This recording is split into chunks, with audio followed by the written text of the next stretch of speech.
Hi everyone, it's Nicki and I am here for some more top 10 with you. Yes indeed. We're going a bit back into the world of literature for today's one. And I thought I would do my favourite 19th century novels.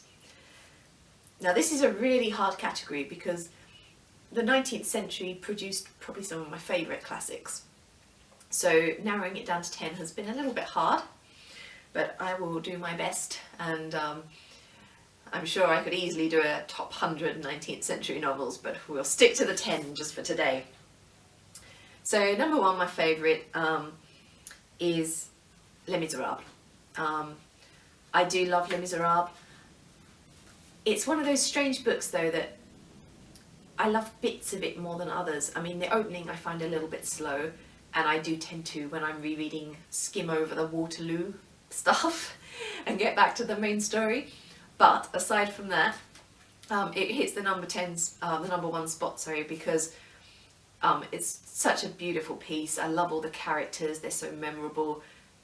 Some of the lines, I mean, Hugo is obviously a poet as well, and some of the lines, particularly stuff spoken between lovers and by the revolutionaries, is so poetic and beautiful. If you haven't read it, but maybe you know the film or the musical, do read it. It's worth sticking with it. You might find the opening a little slow, but once you get a few chapters in, it really picks up.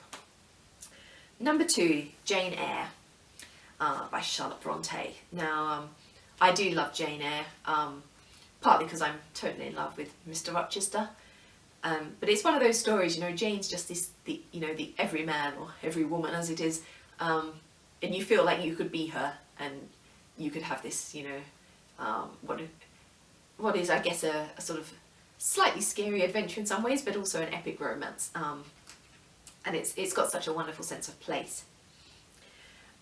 Number three, Pride and Prejudice by Jane Austen. Pride and Prejudice is my favourite Austen work, although not by much. There's others that I enjoy nearly as much, and you'll see one of them again later in this list. But I mean, it's such an iconic story. We all know it so well. I mean, I'm very partial, I have to say, as well, to that mid-90s BBC version with Colin Firth. Who isn't? But it is a wonderful story, and Jane Austen's writing is so witty, and it's kind of cutting, and yet it's still romantic in a way. But I really like about Jane Austen that she doesn't just go all out romantic. When the hero and heroine get together at the end, it's almost like an afterthought. It's like, well, they got together because they kind of had to, but that's not the main focus of the story. If that makes sense, if you know what I'm saying. That's how I feel about that one. Number four, Wuthering Heights by Emily Bronte. Wuthering Heights is such an interesting book because it's so unreliable in terms of the narration. It's one of the things I love about it. Everyone's got their own story, and you can't really trust any of the accounts. But at the same time, I mean, I talked about the sense of place in Jane Eyre, and it's even stronger in Wuthering Heights. You get that sense of the wild Yorkshire moors, like throughout the story. It's almost like a character in and of itself, which I find fascinating. Number five, Tess of the D'Urbervilles by Thomas Hardy. I'm a big Thomas Hardy fan. Interestingly, I've always preferred Thomas Hardy to Dickens, although they both have a slightly verbose writing style.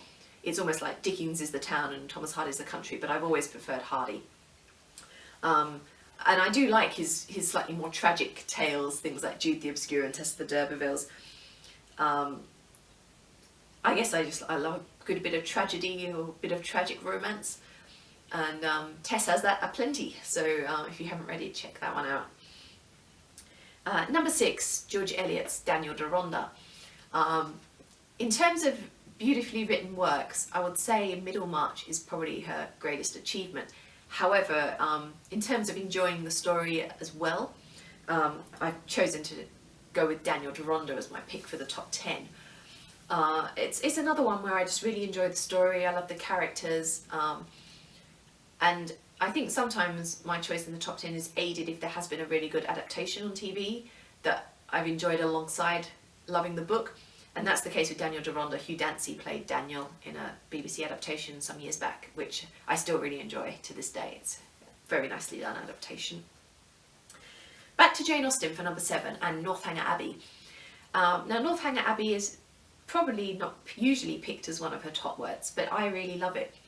I love the parody of the previous century's Gothic literature, and yet although it's a parody, I still find it a really great story in its own right. I mean, Catherine's perhaps not the most likeable of Austen's heroines. However, I think she is someone who grows and learns a lot during the course of the story, and I really enjoy, finally seeing her get together with Henry Tilney.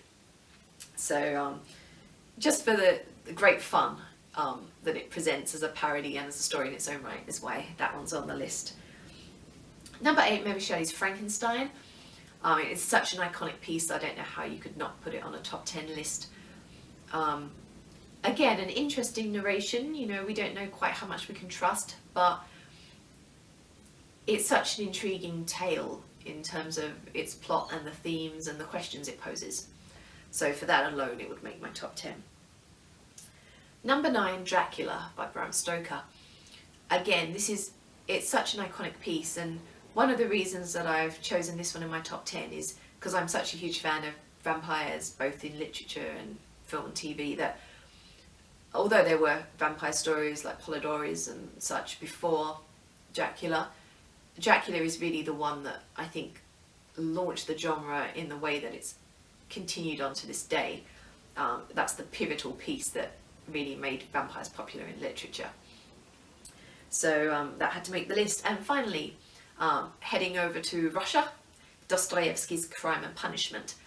I enjoy Russian literature, and Dostoevsky is my favourite, simply because he's a slightly lighter read than someone like Tolstoy, probably more in line with someone like Gogol or Pushkin.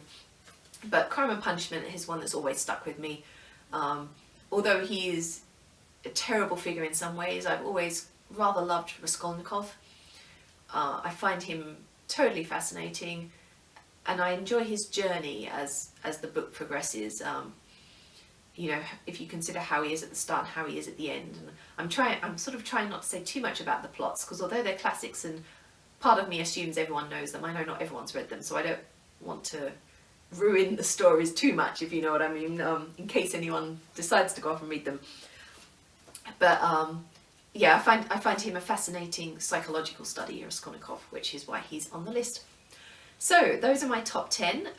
It is very hard to pick when you were talking about 19th century, because there's so much amazing work that came out during the period, both in England and of course in Europe. So it's a challenge to narrow it down. But what about you guys? Are there any on my list that you would put in your top 10 too, or are there any that I haven't mentioned that you would like to add in the comments? Do tell me. I'd be really interested to read your thoughts and see if there's any there that you love that maybe makes me want to change my list. It could happen, because it's one of those times when my mood might play a major role in which ones I've picked here. But in any case, I will leave you there for today, and I will be back next month with another top 10, and I really look forward to seeing you all again then. Bye for now.